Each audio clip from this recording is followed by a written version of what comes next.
Hello and welcome to a Saturday afternoon here on Filmmaker IQ, the darkened studio. It's not as gloomy as it is outside my window. In fact, there's a mouse cursor. That's a weird atmospheric phenomenon. You see the mouse cursor right there? That's a bizarre atmospheric phenomenon going on behind me in the beautiful background that we have. The window onto the amazing world out there. I've never seen such a thing. Oh, it went away. It must be a flying, unidentified flying mouse object. Anyhow, welcome to Filmmaker IQ live. How you doing, Jack D. Ripper? And David the Gnome is in the house. So I start off today with talking about something called intentionality, something that I've kind of been dealing with, or at least thinking about lately, a lot of.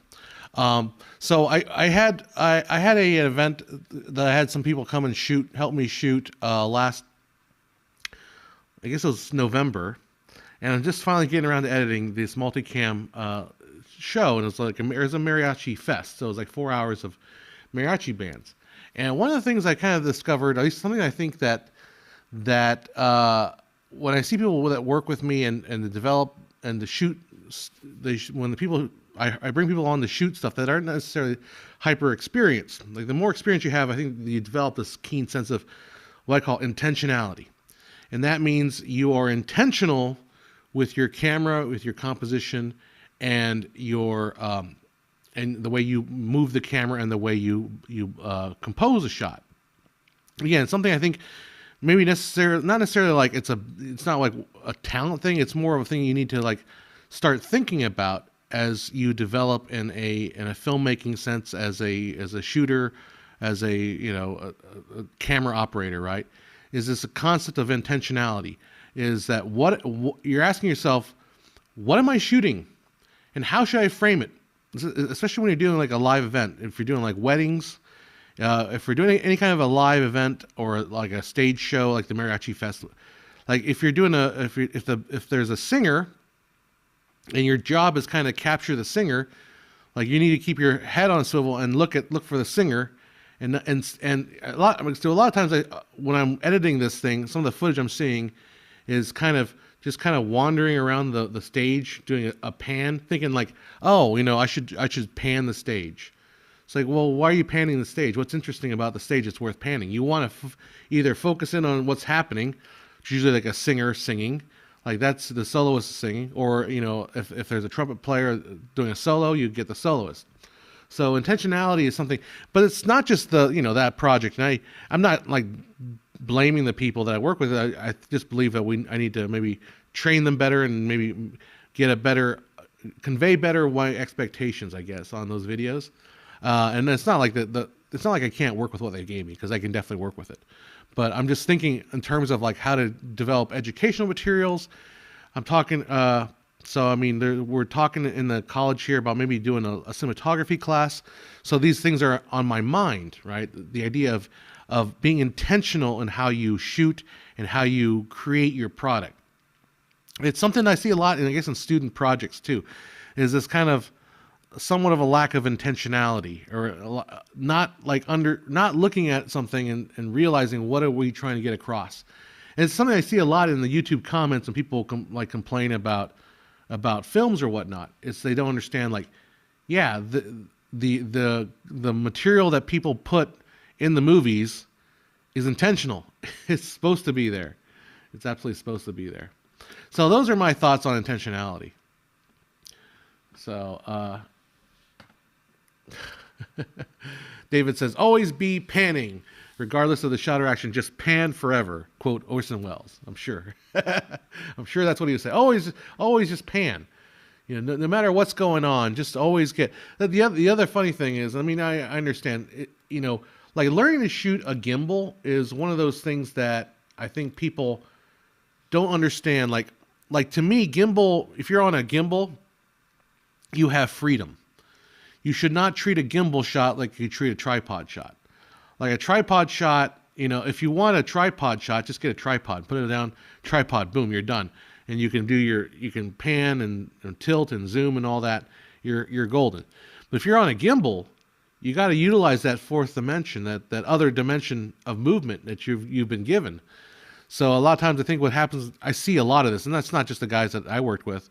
It's a 4-hour gig. I get it. You get tired of going back and forth forever. But that's your job as a gimbal, to just keep moving.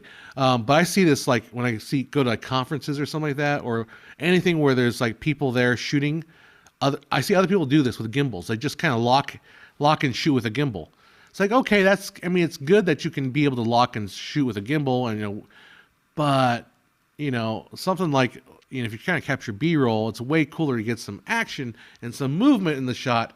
And I think it's a topic that is one level beyond basic intro to video class, would be how to actually shoot a gimbal to create like dramatic moments and use motion to enhance the video, the B-roll, rather than just use the gimbal as a way to just be a mobile tripod. I mean, if mobile tripod was your end goal, actually the better tool would be the monopod. The monopod offers all of that without having without the annoyances of having to move a tripod and reset it. The monopod is actually if you just want be able to set up a stable shot anywhere and not have to readjust every single time, then the monopod is a preferable tool to the gimbal. Anyhow, I'm going on my lots of things.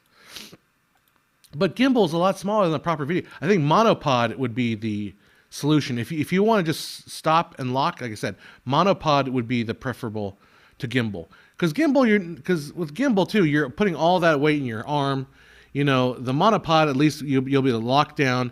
You still have to keep it kind of stable, but at least you're not shouldering all the weight in your hand with a gimbal. And plus, it's just lower tech is better. Can I do a movie rant? Why would I want to do a movie rant? People were complaining when I was doing a movie rant. Why do you say such negative things about movies? Why can't we all love everything? And of course, that video rant went more viewers than anything else any other live streams I've done. And the movie was Babylon that I was ranting on. But anyhow, have I seen The Fabelmans? No, I have not. There's a scene with John Ford at the end about Horizon Intentionality. Yeah. David Lynch. I heard about it. I've never seen them. I haven't seen. So if you haven't heard about what it is, I don't know if it's a spoiler or not. I haven't seen the movie, but I've been told this. John Ford said, when the horizon's at the top of the frame, it's interesting. When the horizon's at the bottom of the frame, it's interesting. When the horizon's in the middle of the frame, it's fucking boring. I just got demonetized. I think he swore in that. I'm not sure. That's the version I heard. It's like intentionality. Put the horizon at the top of the frame, intentional. Put the horizon at the bottom of the frame, intentional. Put the horizon in the middle, boring. Another thing I was having, that's one of the issues. I was like, how do you frame a shot? Because I do try to kind of explain, like, rule of thirds is a great place to start. However, there are things when you're shooting that don't make sense to do rule of thirds. So example is, what happens if you're trying to shoot a wide shot of a theater stage? Where do you put that stage line? Stage line between, if you're shooting in a theater, where do you put that stage line? Do you put it in the middle? You can do that, but generally speaking, that stage line is going to work better if it's at like the 2/3 from the top. If it's the bottom, that stage line should be in the bottom of the room. Now, there are exceptions to that rule. Like, I shoot a Student of the Month program, and I tell the students there's a stage line there, but because it takes place in a cafeteria, and it's a cafeteria, and they put up the black pipe and drape all around it, right? So I tell my shooters, like, if you're in that situation, I would rather you see the crowd of people than the ugly ceiling office fluorescent lights. Like, to me, that just is ugly. So I would prefer that they would crop it so that you don't ever see the ceiling. That would put the stage line about 1/3 away from the top of the thing, and then you see the crowd. So again, intentionality. What do you want to see? versus like an algorithm. Oh, put everything on this third line. Put everything on the thirds, right? So those are that's what I mean by like intentionality and things like that. And one of the things that we talked about intentionality with the Student of the Month programs that I shoot is everything we do is in honor and in service of the students of the month. Now, I don't think anybody from the programs are watching, but these ceremonies are so chock full of other stuff that we eliminate all of that, and the video I produce is always in service of the students. I will never cut a student speech. I will never cut a teacher talking about a student or a principal talking about a student. I'll never cut any of that, but everything else gets cut. Everything else gets cut, completely cut. Because it's intentionality. Now, I kind of wish they would run the program with that sort of laser focus on the students. Maybe we don't need to thank all our sponsors individually. Maybe we don't need to mention all the quote unquote dignitaries who are basically just sent their little minions out to do the event, which, you know, I'm sure is a wonderful.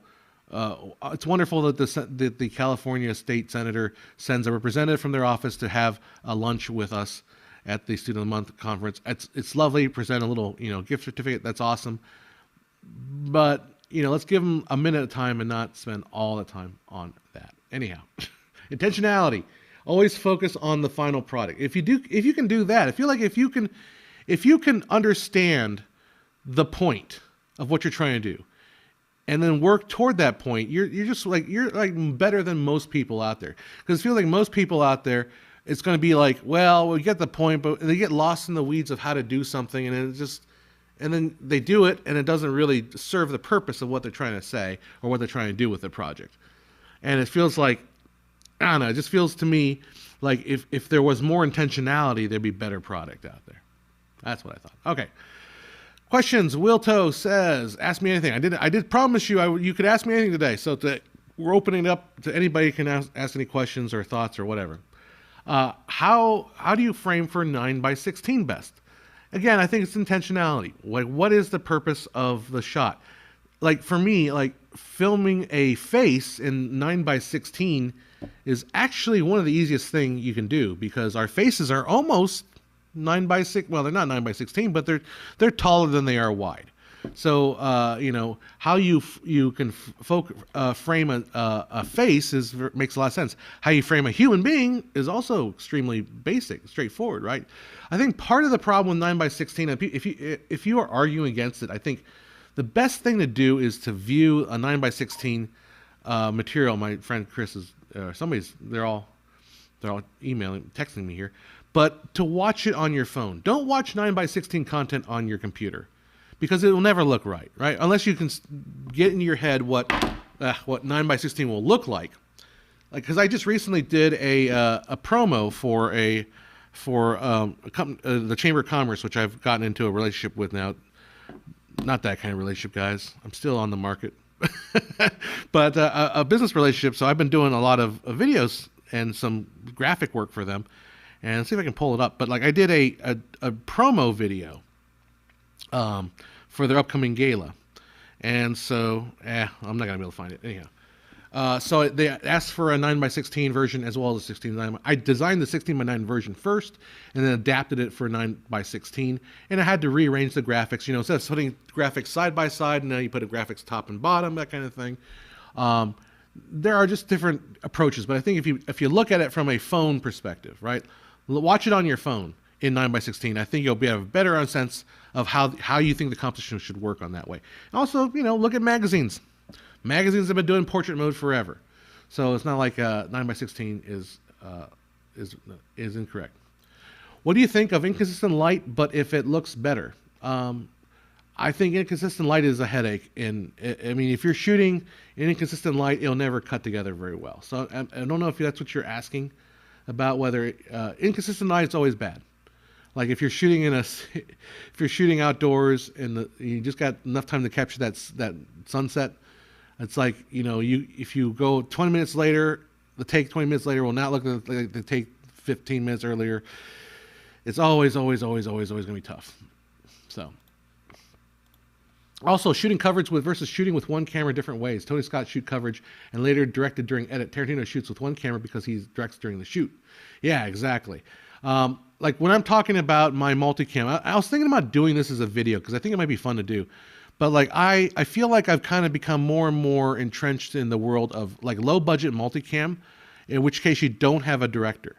It's like, let's say we're shooting a music festival, like a mariachi festival. I had 3 cameras up rolling at the time. I'm thinking next year when we do it again, I think I would like to run like 4 or 5 cameras. I think more cameras are better because you can switch and just just create more interesting stuff in the edit. But you wouldn't necessarily have a director, so you wouldn't have all those cameras feeding into a director who can say, "Hey, camera 2, grab the singer. Camera 1, grab the trumpets in the background." So you'd have to rely on basically certain, like, for lack of a better term, algorithms for the camera operators to understand. It's like, okay, you're the back camera. Your job is to always provide me a cover shot. Always provide me a wide shot. That could be that directive. So the camera operator in the back always knows never move the camera quickly. Always assume that you may be cut to at any moment. So behave as if you're always on live. Behave like as if you're always on the final feed. And then maybe like stage left camera could be stage, I guess audience left camera. I'd say audience left camera, you're going to be aiming at everything on stage left. So if I'm the audience, you're the stage, right? My left will be always aiming toward your left camera side. So that way the faces generally, you won't usually shoot in the back of people's head. And then you could do like a stage right, could cross cut that way too. And then you could instruct those, okay, you two always shoot whoever is singing or the point of focus. Always shoot the person who has the microphone who's singing. Always shoot, if somebody's doing a solo, always go for that. So maybe those are the instructions. And then you can maybe have another camera or two that are roaming cameras, and those will be more like, never shoot the guy singing. Always provide me something other, maybe the audience, maybe show me a background singer or a background instrumentalist.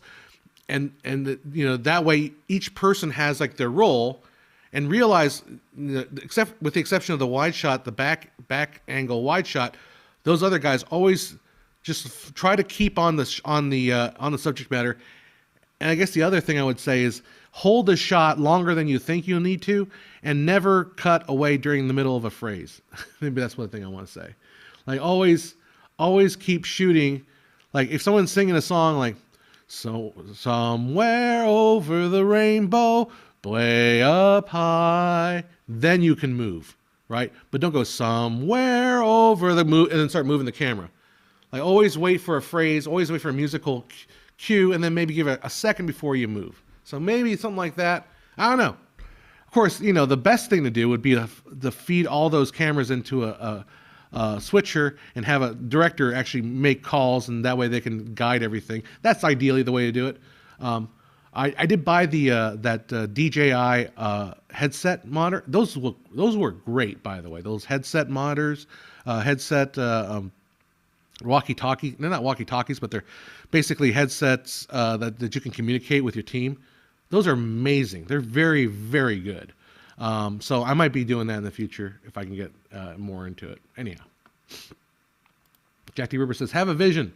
Have a vision and stick to it. And have a vision and be willing to go for that vision. Keep reminding yourself of that vision.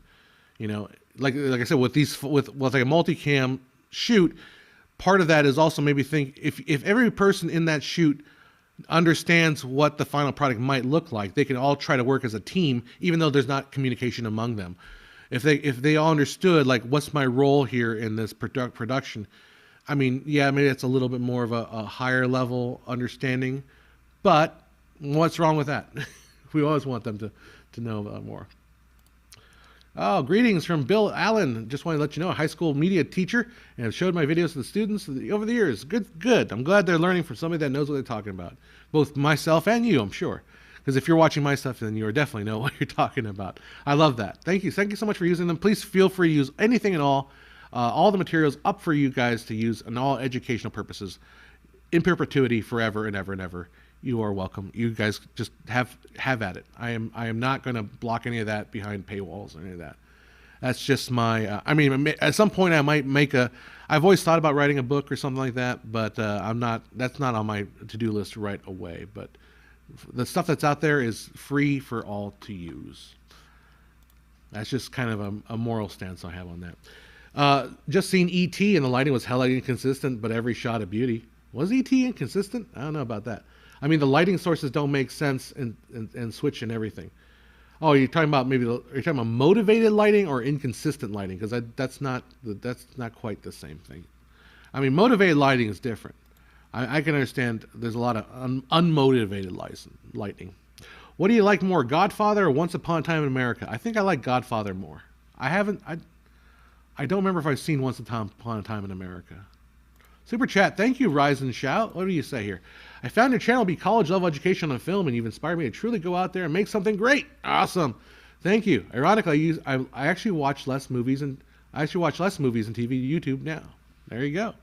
By the way, I am teaching a college course too, so I am also technically college. I have one girl who seems real sweet. I think she's been taught some Premiere in high school, but it's like you're using dynamic processing, but you don't understand why you're using it, which is so like she's like, well, I throw the dynamics on there and I just know what numbers to push in. I'm like, let me show you something else cool. I showed her dynamic processing, which is a graph form of dynamics in Premiere. I'm talking about Premiere here, and dynamics I mean audio dynamics, I mean compression and all that stuff.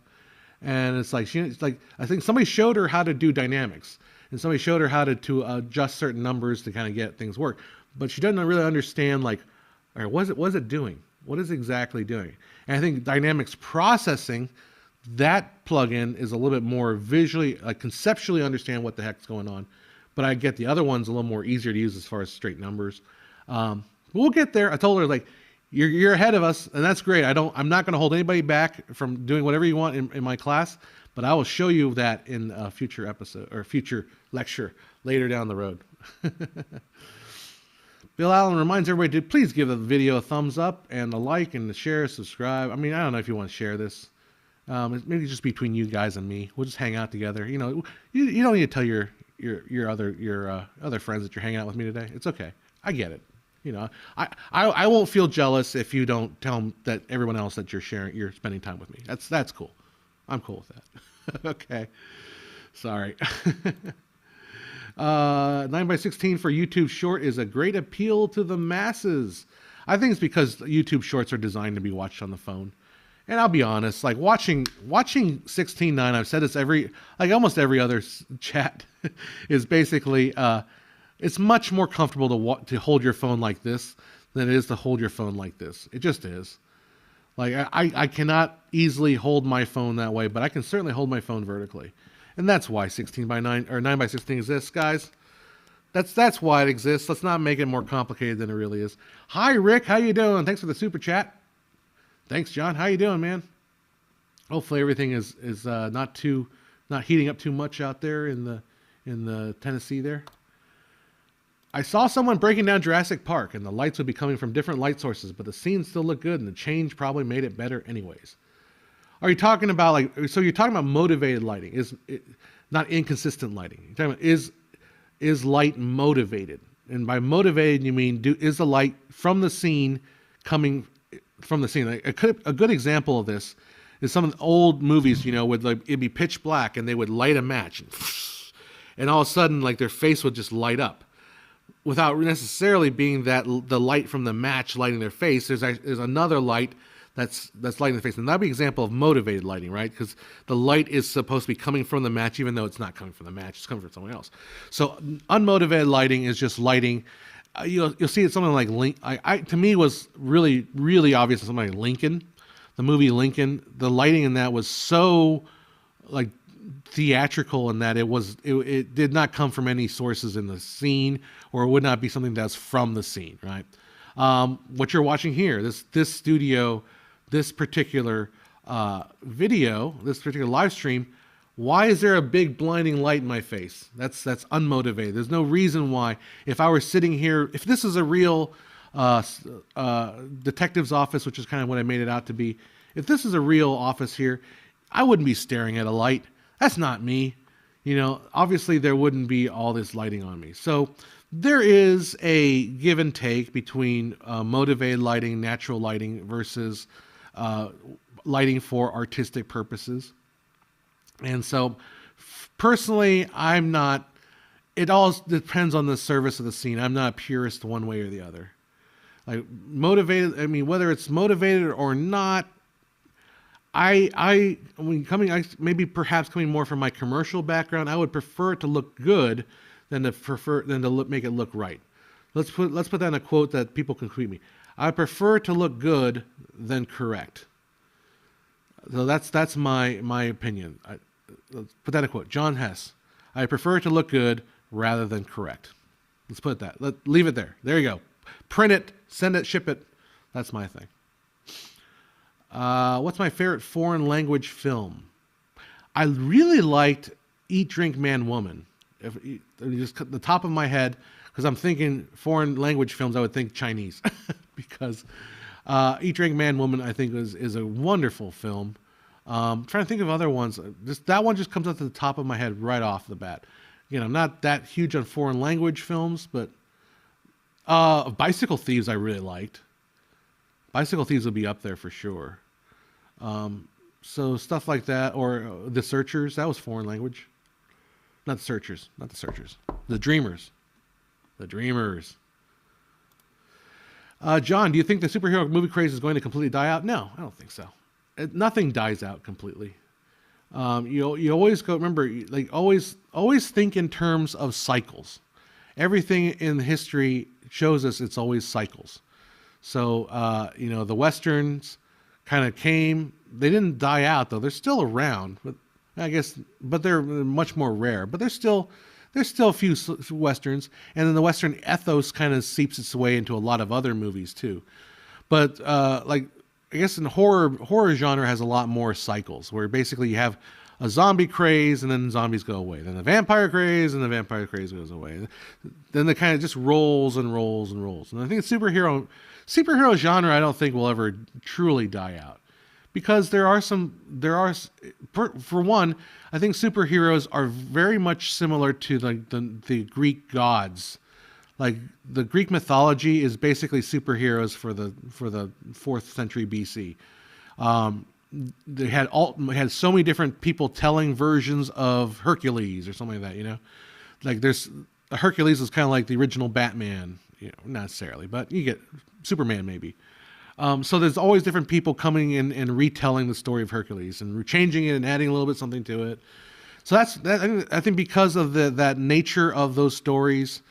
If you want to call it the monomyth, the Joseph Campbell monomyth approach to storytelling, to those kind of very, very deeply ingrained stories of ultimate power or awesome powers beyond superhuman powers. I think they're always going to be part of our culture in some way or form. But I think that the cycle will roll around. And the problem is the corporations. Remember, corporations exist to basically exploit money. And that's coming from a capitalist. I am a capitalist. And then sometimes on YouTube, when I say things like that, when I say I am a capitalist, they'll say, how dare you be a capitalist? You can't possibly be a capitalist. It's like, no, I'm a capitalist. I believe in a system that actually has done more for good for the world than basically any other system. However, I recognize that capitalism has its own issues. And corporate capitalism, basically corporations exist to exploit money in any which way. So when the corporations see that, oh my gosh, I can make billions of dollars with these superhero movies, of course you're going to get more superhero movies. Of course you're going to get more superheroes. That's how capitalism works. If you want to change that, then stop going to see superhero movies. And I feel like people are starting to move away from superheroes. They're not the most important thing, the most interesting thing in the world, the ecosystem. Anyhow, all right. I'm looking forward to Joker 2. So, not a comic book movie. Maybe Batman making a showing. I haven't lost my excitement for both Marvel. I have lost most of my excitement for both Marvel and definitely DC. I think I'm more interested in... I've definitely given up on Marvel myself. After She-Hulk, I was like, you guys don't care. She-Hulk, for me, was what made me cancel my Disney Plus. It's like, I don't care. You guys just completely... I liked She-Hulk the first episode. I said, you can go somewhere with this.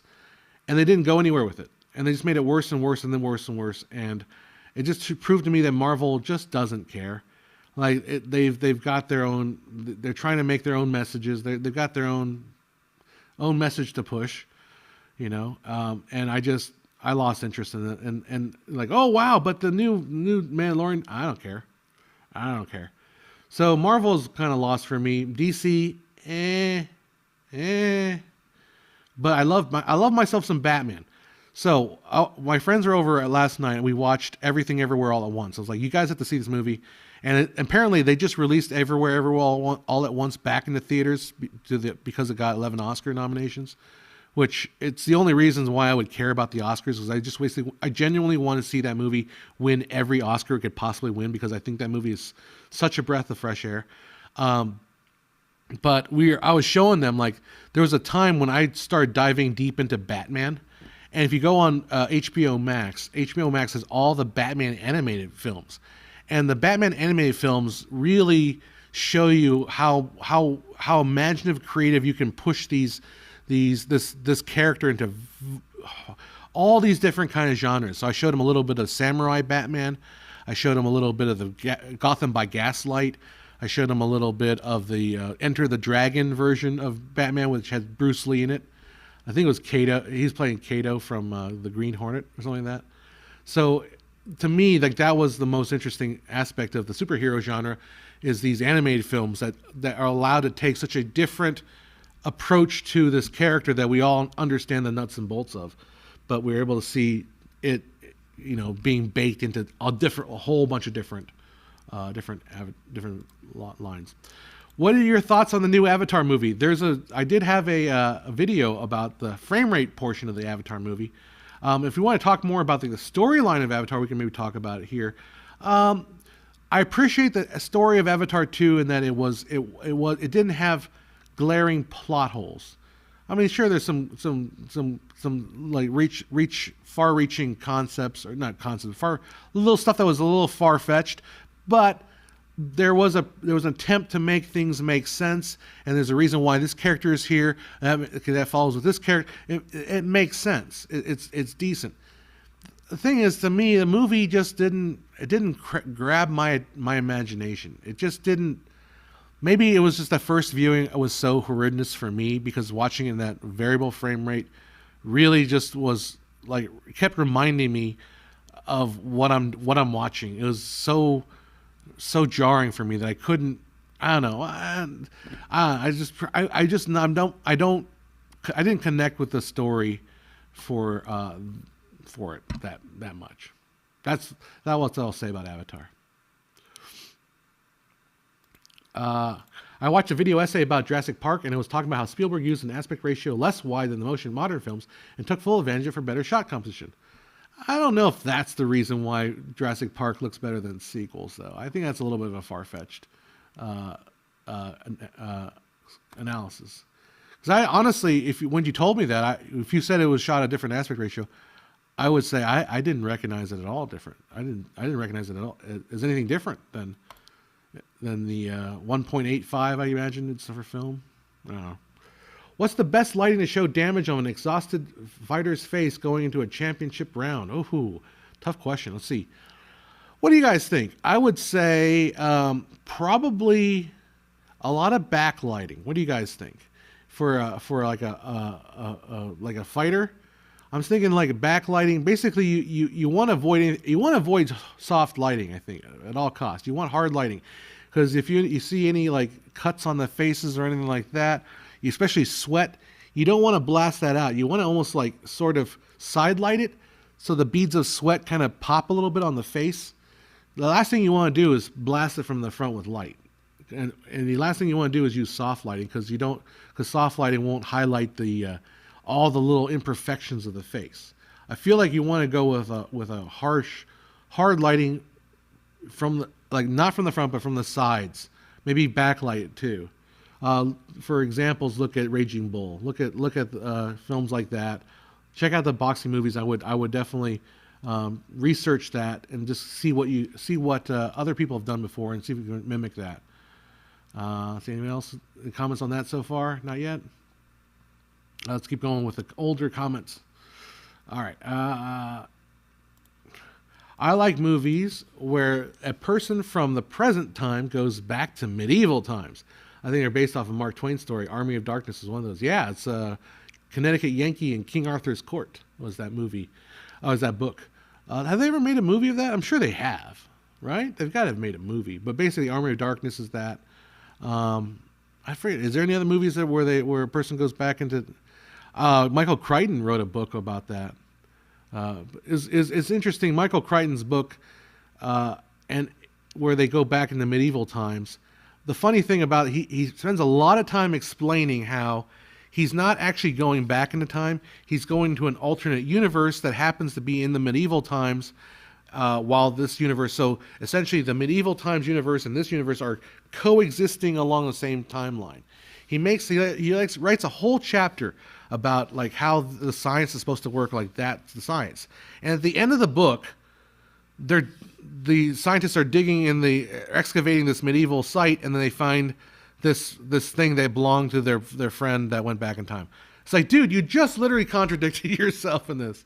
But such is the thing with time travel stories. They're always so hard to avoid, like getting rid of those those time travel cliches that people just can't seem to let go. Yeah. All right. I love superhero movies, but I don't love Hollywood's obsession with them. Most of the time, the films are clearly made for money, not because genuine passion for the characters. Hence why I'm relieved that Static Shot film was canceled. I'd be excited for it in other days. Yeah, I agree.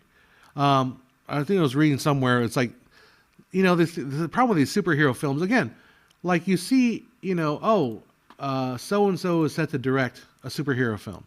Let's pick an example. Patty Jenkins is set to direct a Wonder Woman film. But the question you have to ask is like, how much of the Wonder Woman film is Patty Jenkins directing it, and how much of it is the visual effects artist studio directing the action scenes? Like, how much of the directors actually have an input into the VFX scenes? And apparently, at least I've heard about this, not a whole lot. It's like the director's there. You do the little parts with the people talking, and then we have a whole team that's built to do the VFX. Because you see these movies, and it's like Harry Potter movies or the the Marvel movies. It's like the action all kind of looks the same. There's nothing particularly nothing particular style that one director has versus another. They all kind of look about the same. Even I don't know, maybe Sam Raimi from the original Spider-Mans. You could say that he's elements, but everything when Sam Raimi directs The Multitude of Madness, it's like there's some Sam Raimi elements to it, but overall it does feel like just every other Marvel movie you've seen. So anyhow, talk about the hissing, John. Always with the hissing. It's always with the hissing. The Avatar movie, they're always hissing at each other. I don't like your hat. Always hissing. Yeah. Oh, I just dropped my phone off the table. Oh, you're watching the stream 2-speed to catch up. Well, hopefully you hear this in double speed. I love Bill's dialogue about Superman versus other superheroes. Yeah, Quentin Tarantino is always fun. It's always fun to hear his dialogue when he's talking about pop culture. Account for Comments says, I like American superhero comics, cartoons, films, but I never got into the Marvel craze, like Guardians of the Galaxy. But the other MCU films are so predictable. I haven't remembered watching more than 2. I really have gotten kind of tired of the whole Marvel, and DC does this too. It's like, hey, you remember that song from the 80s that you loved? Well, we're going to put it in a minor key and then slow it way down. So it's going to be like creepy. And then we'll put it in the trailer. And then, so it's like the Ant-Man is Yellow Brick Road, and then this goes all the way back to like Avengers 2 with I've got no strings to hold me down. Goosh, goosh, to make me fret or make me frown. Bush, bomb, bomb. Avengers, right? It's like, all right, I get it. Make some new theme songs. Come on. Where's the next John Williams? And there's plenty of good talented music composers out there. Write some new themes. Anyhow. DK Keys says fighter lighting. Agree. Back heavy and maybe top down. There you go. Rewatch Raging Bull. You get exactly. DC Universe is a complete joke compared to the animations. I don't like the movies advertised. I need to watch another film to keep up. The animations, yeah, the animations are pretty fun. The Black Knight. Okay, that's a modern guy goes. I haven't heard that one. I remember some movies where a kid goes back and teaches people how to make hamburgers. There you go. Is it the Ray Kroc story? No, just kidding. Bill and Ted. There you go. Bill and Ted. There you go. That's an example of modern people going back to medieval times. There's a 2-part episode of MacGyver where he goes back to King Arthur's court, make everybody believe that he was a wizard because he could make fire with a lighter. Wouldn't that be cool? You know, have you thought about, like, if you went back in time with let's say you took yourself a machine gun with you to King Arthur's time, and you'd be like, I am the king, watch, here's my boomstick. And he's like, you just spray the court and just kill everybody. But then you realize after you're done shooting your ammo, you have no more ammo. So your gun is literally worthless. Like, as soon as you blow off all your rounds, you have to now develop the technology to make new rounds. And oh man, in order technology to make new rounds requires technology to, make the steel, to make the bullet, to make the casings. They have to develop the technology to make the gunpowder, but it's not smokeless. It's not the gunpowder they had in the medieval times, or late medieval times, or Renaissance era. It's a smokeless powder. You got to develop the chemistry for that. It's like, man, you brought this incredible weapon back to the time, and then now after like a minute of firing, it's now just a piece of metal and completely worthless. Just realize how much of your existence is owed to so much stuff that's out there, right? Like you could take a computer back into time, but it'd be like, oh, cool, you have a computer. Where are you gonna plug it into? Nothing. I guess you had to take one of those solar-powered calculators back in time. But even I don't know how early they had Arabic numbers in medieval times or not. So you had to convert all the numbers to explain everything. I don't know. Jack Ripper says, I heard they storyboard the movie before they pick the director. That's the impression I'm getting too, right? Because these movies just kind of look the same. They don't have a particular. Someone like like they get what's his face that made Wright. What's his first name? Not Stephen Wright, but the Wright that did like Shaun of the Dead movies. They bring him in, and then I think he's like he's making the movie his own, and Marvel's like, nope, we gotta have our own action scenes with a personal touch to them. Or something like, because I was watching Everything Everywhere All at Once, and the action scenes in that have a remarkably different feel. Obviously, they're not shot. My friends and I, one of my friends who's a VFX, does a lot of VFX graphic work for the Indian casino I work with, so he gets paid some big bucks doing that. But he was like, let's count the number of VFX artists. 1, 2, 3, 4, 5. Okay, we're done. The movie was amazing how much they did with such a small group of people. Anyhow. FC says it's sort of progression with Marvel method. Apparently back in the day, comics at Marvel were illustrated first with a loose Luciferio story, and the writers wrote a plot around it. Interesting. I did not know how they did that. I don't know anything about comic books, honestly, so there you go. I just turned in, and that was amazing. What did I do? Am I hissing? I don't know. Anyone see Aliens 3, the assembly cut? No, I haven't even seen Aliens, the original cut. So, I think the Animatrix is probably the most insightful Matrix movie. You realize that animation sometimes is just so much better sometimes than just live action. Like you can do so much more interesting things with animation. I don't know. How much of the donation goes to me versus YouTube? I believe it's like 30% that YouTube takes. Edgar Wright. Thank you. That was the name I'm looking for. Edgar Wright.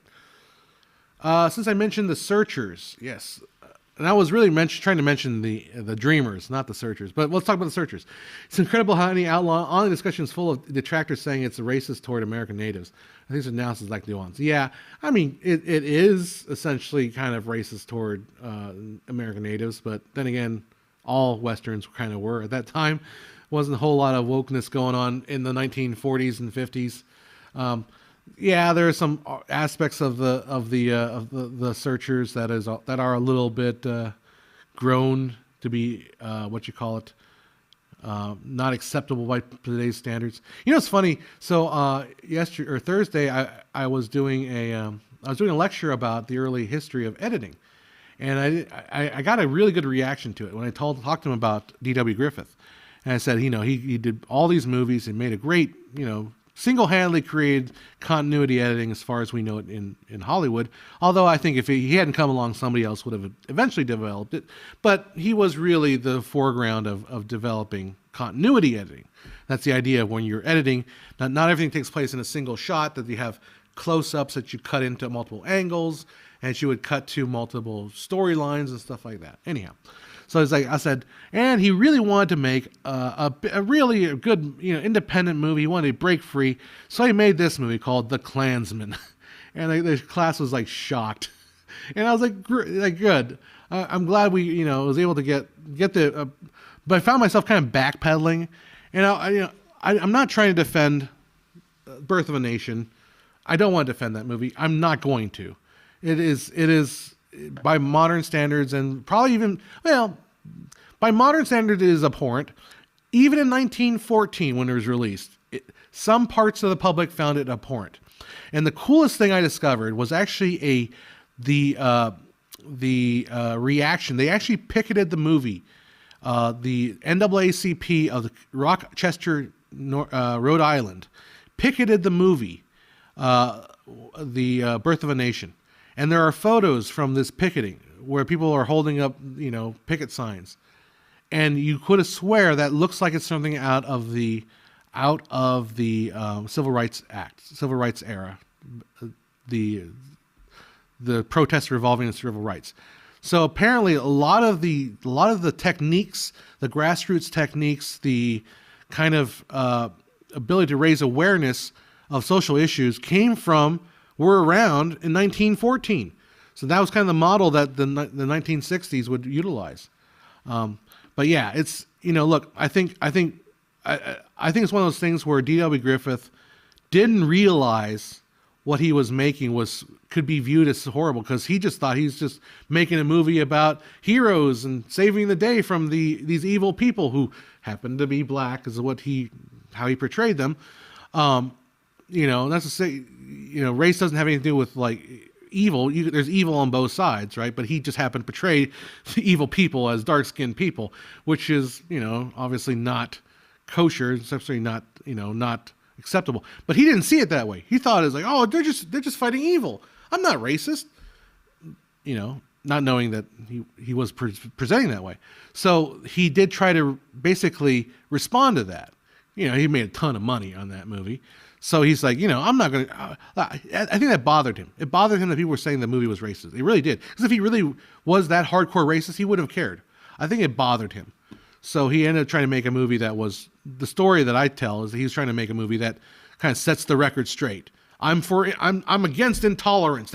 My next movie is going to be an 8-hour tribute to intolerance. It's like trying to decry intolerance. The first cut was 8 hours long. And the class is like, nope, we're not going to watch an 8-hour movie. And eventually cut down to 4 hours. But anyhow, so that's the story I tell. I forget where I'm going with it. Oh, other than the fact that I think they were talking about like the race and the natives and searchers and all that. Anyhow, cool story. Let's see.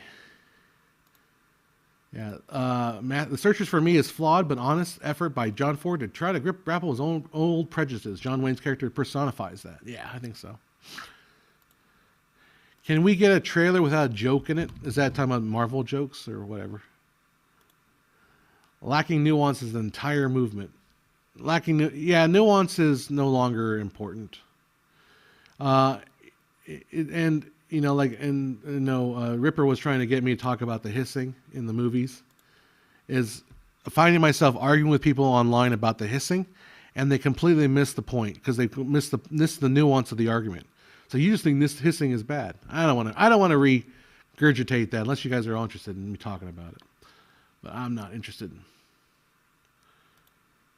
Filmmakers also responded to Birth of a Nation like Oscar Micheaux's Within Our Gates. Yeah, they're good point too. Like it's so hard to like, it's again that's the nuance of history, right? Because on one hand, Birth of a Nation was screened by Woodrow Wilson in the White House, so Woodrow Wilson thought the movie was so important and so good that they had to show it at a. No, it wasn't a public event, but it was a government, somewhat government sanctioned event. But on the other hand, a lot of people were disgusted by the film too. So to say that everybody loved it, no, that's not quite the case. I think there was a little bit of both, and then probably some people just saw it and like, oh, I don't think it's racist at all. So there's always shades of meaning throughout history. Yeah, there you go. Count for Comments says, when I grow up, elders always said, never get moral lessons from fictional media or the news. Learn from good people and their actions. I mean, it's true. However, traditionally, I think, and not traditionally, I mean like for all of human history, we've gotten for our moral lessons from fictional characters. Like from the earliest days as a kid, you're looking to like stories like The Ugly Duckling, right? Or the Grimm fairy tales that always have some sort of moral story. And I don't take this the wrong way. If you're Christian or religious, the Bible stories contain the morals and the stories. And I'm not saying that some people are going to be offended if I say this, but are they totally truthful or are they somewhat fictional? There are elements of myth involved with the Bible stories, that teach the morals necessarily, that aren't necessarily just from total absolute truth. So, you can get morals from fictional media. In fact, probably the best morals, again, we're going back to everything all at once. My friends and I, when we finished the movie, one of my friends didn't quite get it, I think, but he was on his phone half the time, so I get it. But I think the others got it, and had a little discussion about how the film, because my first take on it was like the film was about nihilism, and the depressing state of nihilism, because the character of Joy, ironically named Joy, she builds this everything bagel, which is everything in the world encompassed in one thing. She looks into this bagel and realizes it's in the big abyss, and that nothing ever matters. Everything is just, it doesn't matter. It's all going to end. Who gives a crap? It's all bad. And so that's like the nihilist point. But my friend was also pointed out that, no, it's really about depression, because if she really truly was a nihilist, if she looked in that everything bagel and just wanted to destroy everything, she wouldn't have sought out her mom, because the storyline is that Jobu Tubaki character basically seeks out the mother in order to and say, hey, look in this bagel. You look into everything, and do you see what I see? Do you see how pointless all of existence is? That we should just destroy everything. That we should just end it all right now, because there's no point to any of it. She wants her mother to prove her wrong. So she's not a true little nihilist. A true nihilist would have just gone off and done herself off. But she still wants a little bit of. She wants her mom to show her something she's missed. So in essence, she's not a complete nihilist. And at first, I'm going through the story of Everything Everywhere All at Once, but at first the mom identifies with the daughter. It's like, you're right, nothing matters. And she goes on but it's the father character who says, I also see that the world is cold and hurt and full of pain, but I decide to fight in a different way. I decide to fight by bringing joy to the world, by seeing the good things. And that balance brings upon the ending of the movie. So, I don't know. There is, to me, there is so much more being said in that movie than all the politicians in the last 30 years have spoken. And every single political speech has not contained as much story there.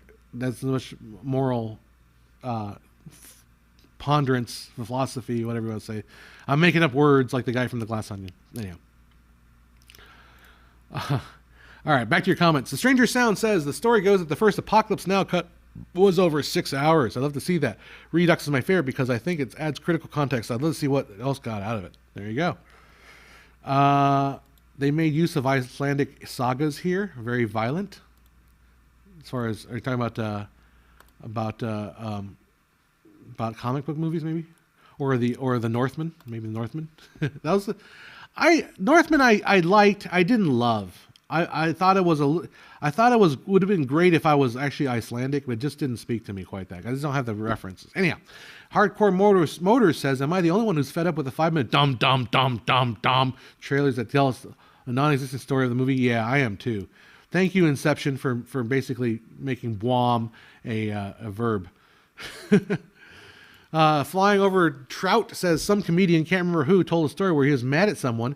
It went, someone told me, what would Jesus do? So I sent him to hell. Pretty good. I'll go for that. What would Jesus do? By the way, I am now, I have been asked to join the orchestra pit for Jesus Christ Superstar. So I'll be playing that in May, which is throwing a big wrench into my schedule. But you know what? If they only asked me to do that one, and I was like, I could not do it, but then they may not be asked to do anything else, so I better do it. Jack and the Beanstalk steal from the benefactor. Snow White is a 7-year-old who lived with a stranger. Red Riding Hood eats her grandma. Yep. Red Riding Hood didn't eat her grandma. The wolf did, right?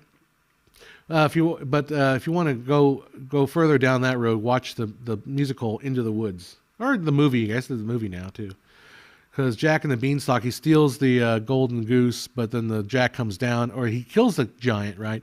But apparently, if you don't know Into the Woods is basically tells like 5 fairy tales. Jack and the Beanstalk's Snow White. Well, Snow White's not till the second half. Jack and the Beanstalk, Rapunzel, Cinderella, and the Red Riding Hood, and one more I can't remember. I think, but anyhow, they're like 4 or 5 intertwining fairy tales. So the first act is the fairy tales as you know them, right? It ends with Jack killing the giant. It ends with Cinderella marrying the prince. It ends with Rapunzel getting the prince, and everyone's happy at the very end of the first act. The second act is like, now we gotta pay for the crap that we did. So the second act opens with the giant's wife coming down from the clouds, being upset that Jack killed her husband. It's like, I'm going to get revenge on you killed my husband, and you stole from us. So I justice needs to be served here. And then the Rapunzel's prince is basically a womanizer, and he starts seeing this other girl in a glass coffin, and he's like, I'm married, but this other chick's kind of hot, so I kind of kissed her. That kind of thing. So anyhow, the whole second half is basically the unraveling of all these stories as if what really happened. And the message at the very end is, no one's alone. Just because you think you're on your side and they're on their side, no one's alone. There are, it's much more complicated. So apparently, I was told this by a musical director I know. If you do a children's version of Into the Woods, they only do the first act. They don't show the second act at all. That's all they do is they show the first act. So anyhow, Into the Woods. Weren't a lot of the early editing experiments done by the Soviets for propaganda purposes? So it's almost like you were in my class. So basically, when I talk about the editing, I talk about how D.W. Griffith made Intolerance. And I said, okay, well, the Soviets came around 1917, the 1918, the revolution, and they quickly realized that, indeed, film is very powerful, isn't it? We can definitely use this thing to make propaganda for our side, which they wouldn't necessarily they would say propaganda, but that's like saying spreading the word, spreading the gospel of Marxism, right? It's to them, propaganda is a good thing. It's not a bad thing. We're trying to educate the world about the beauty of communism, the wonderful revolution that's about to occur to take down the wretched, horrible bourgeoisie and finally give the proletariat their power. That's the purpose of that. So film as a tool, as a means to educate these people that don't know any better. They don't know any better than that. They need to be shown the light of true Marxist communist understanding. So definitely the first film schools were developed in Soviet Russia, and they immediately took the task. The editing experiments they did was because they didn't have any film to shoot with, because it's a lot less harder to get filmed there. And as DK noticed, it's Kuleshov. Chekhov's gun actually comes from theater.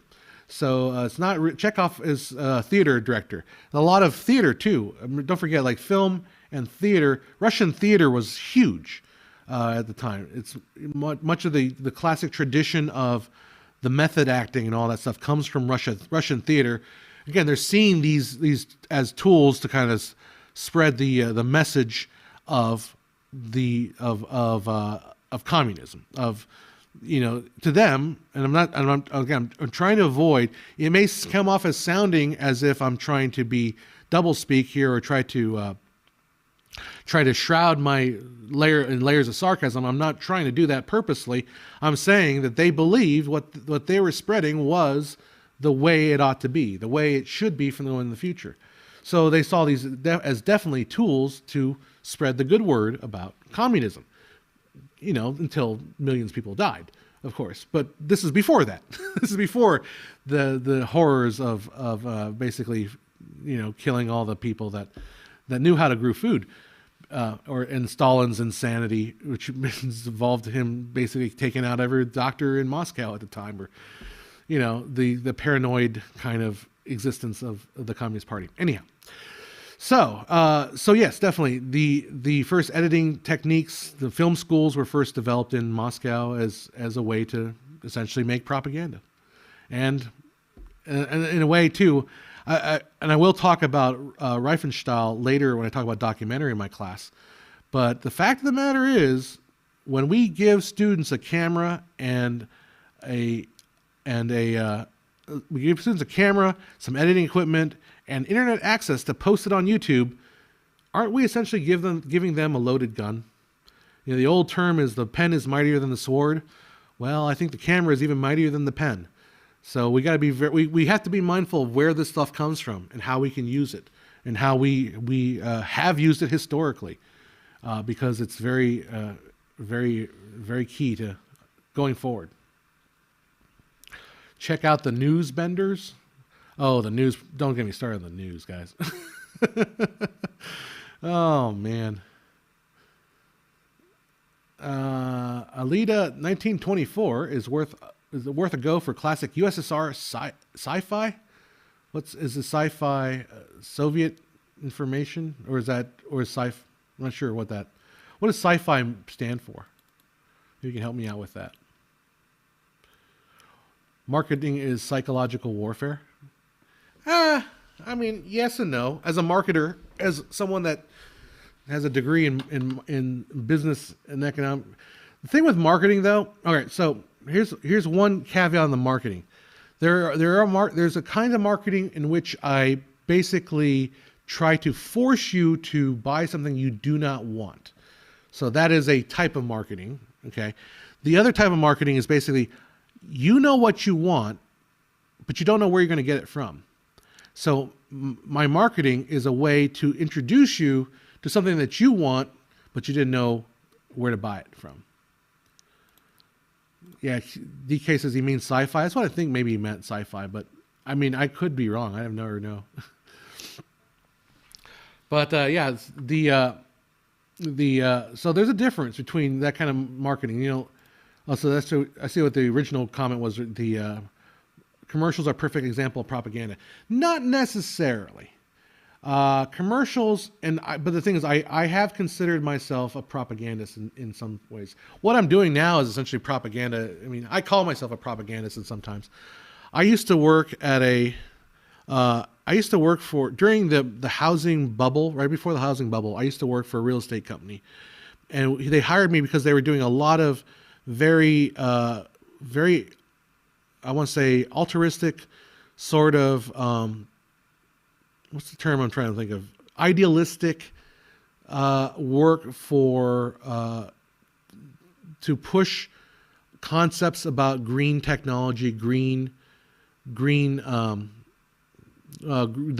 of our area. I live in a county outside of Los Angeles County, which is very heavily known as a warehousing county, because what happens is stuff gets delivered to the Port of LA.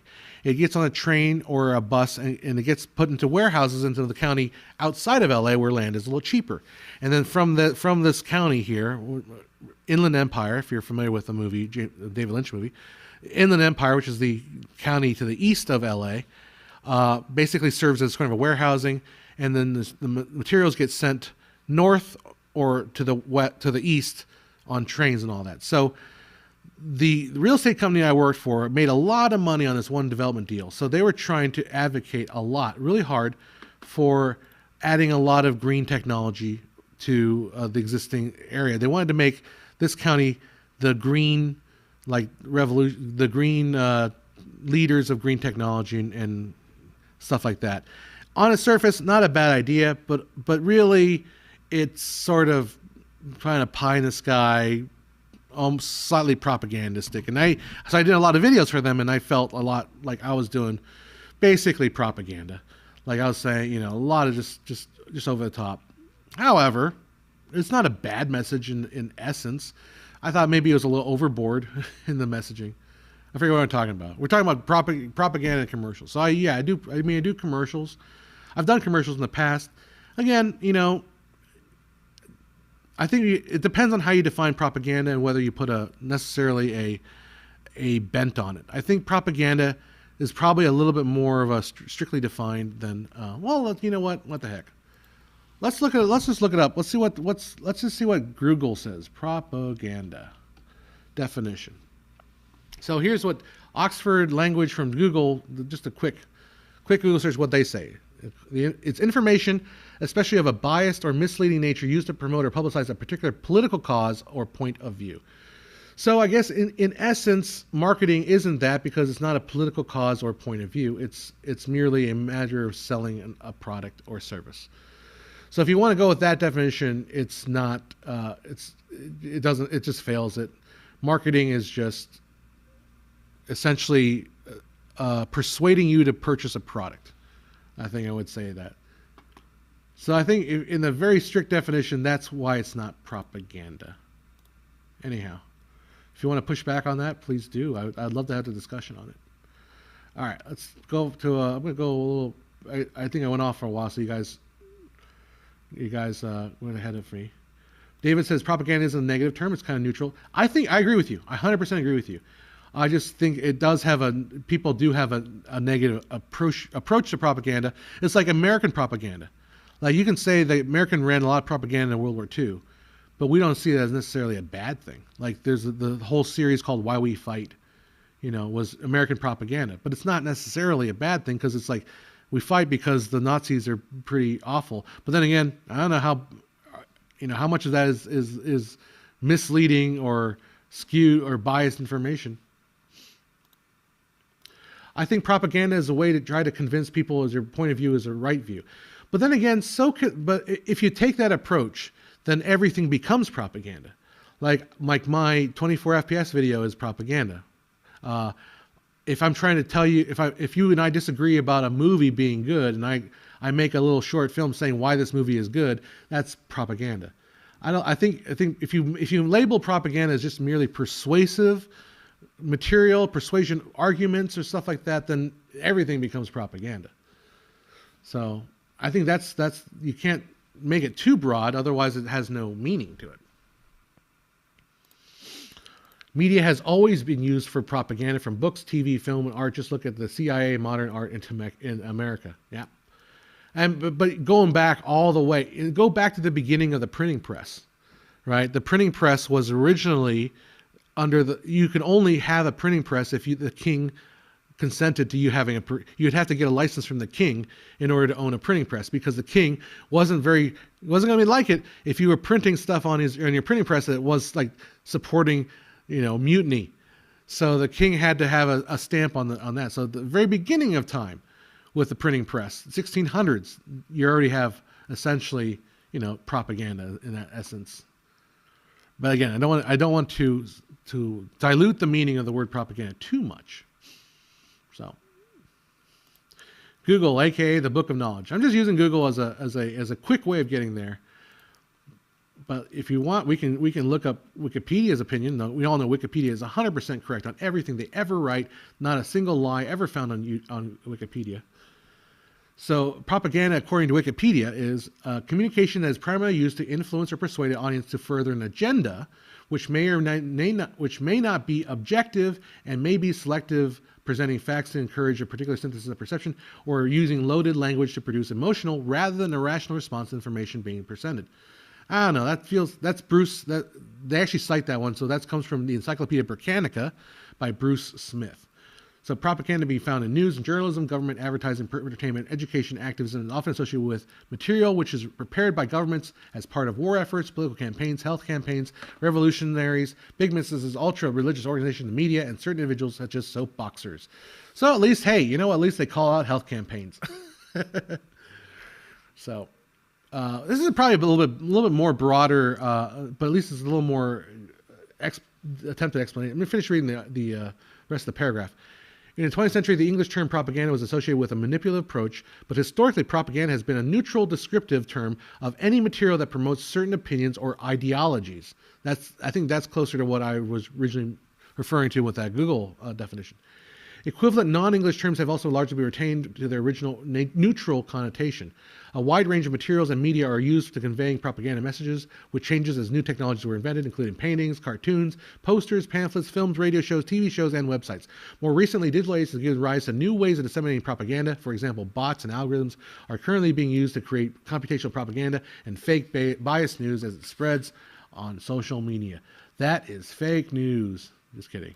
No, so that's probably I would say it's a pretty fair and argument that Wikipedia.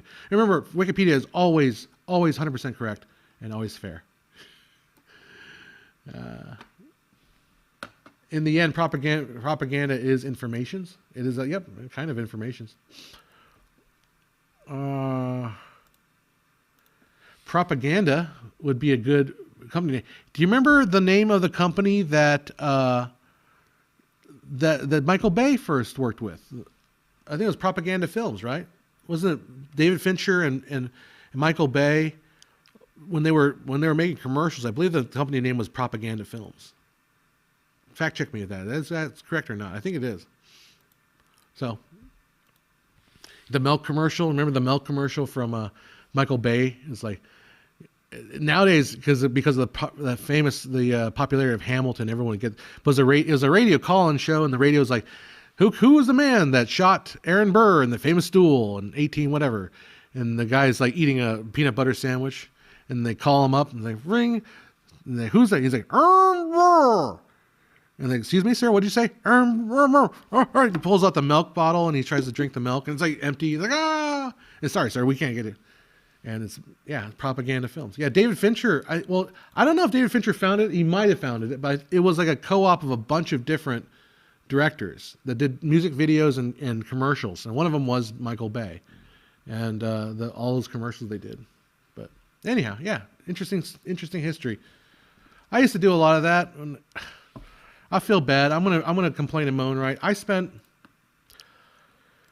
a lot of time on Filmmaker IQ trying to make something that didn't ultimately work with Filmmaker IQ, and I was trying to turn the website into something that was more of like a hub of content information. And I just discovered it was literally just spinning my wheels. I was spending like 4 hours a day outside of my regular work, just researching stuff and making content for the website.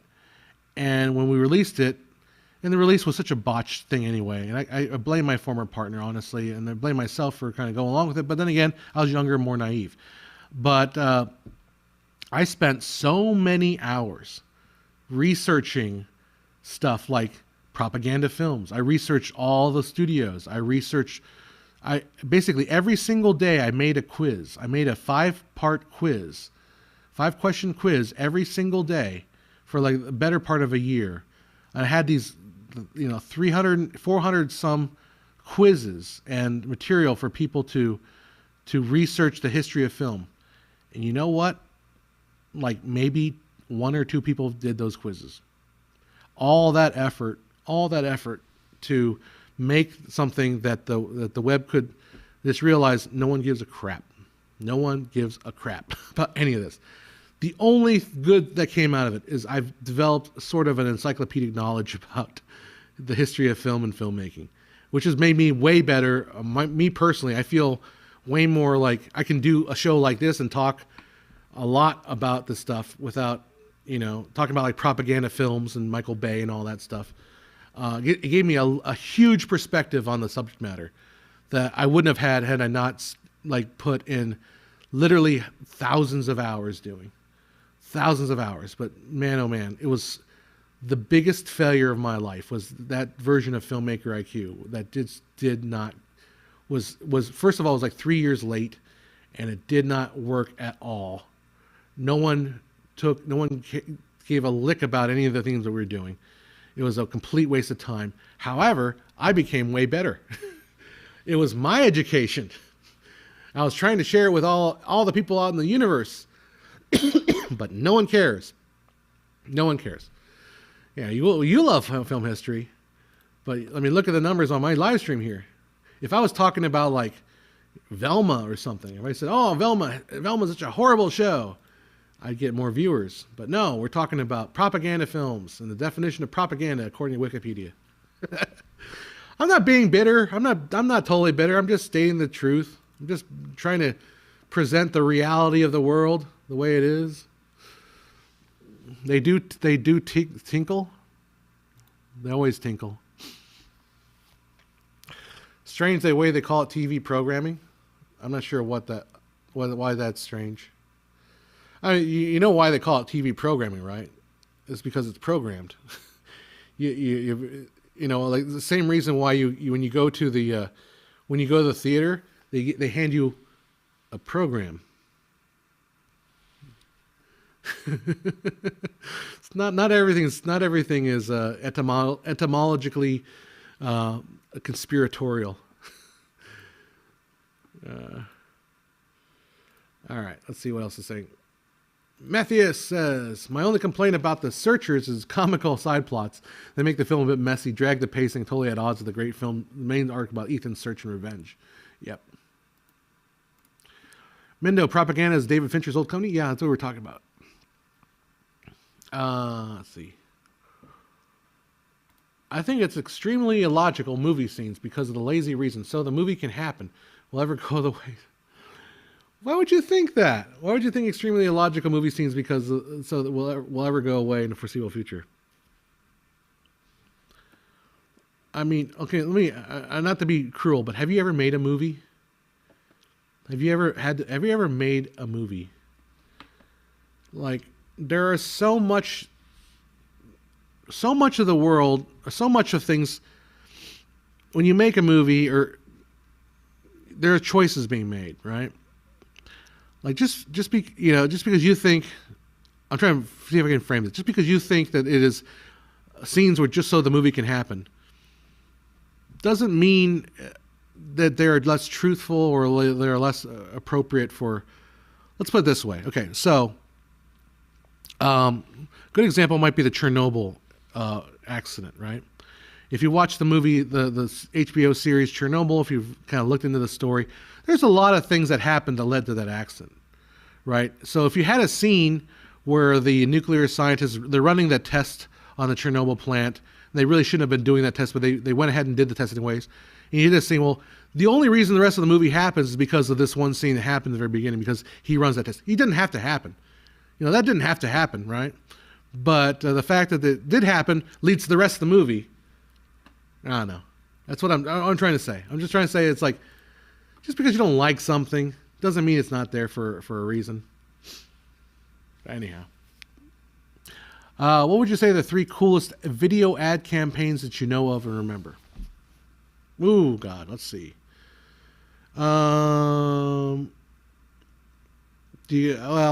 Coolest is a difference between cool or awful. So, you know, there is something to be said about guys like Billy Mays and the ShamWow guy. ShamWow guy to the lesser extent. Billy Mays is sort of like a cultural phenomenon because he was able to just, you know, make things really pop. You know, he obviously died, I think, of a cocaine overdose or something. Yeah, I think he had a stroke from doing like a ton of cocaine. But you know, like ShamWow is that guy that kind of looks like Beavis from Beavis and Butthead. You know, they were able to essentially be, you know, barkers and make something and somewhat entertaining about it when you were watching very late at night, and they would just see these infomercials and you would hear them come on. And it was sort of, you know, you knew it was a sham, wow. You knew it was a put on, but it was still entertaining to watch. Billy Mays is not like that. A lot of these old infomercial pitchmen were like that. That's all gone. You know, all that stuff is gone. As far as the commercial campaigns, I really appreciate what I liked what they did with that Sasquatch soap. I thought that was really well made, and it convinced me actually to buy some of that soap, which I thought was okay, but I didn't love it. Dr. Sasquatch or something like that. Like that company made quite a few of those kind of irreverent commercials that were really good. Anyhow, the Chernobyl TV series was good, yeah, but kind of dumb in science and politics. You're not wrong.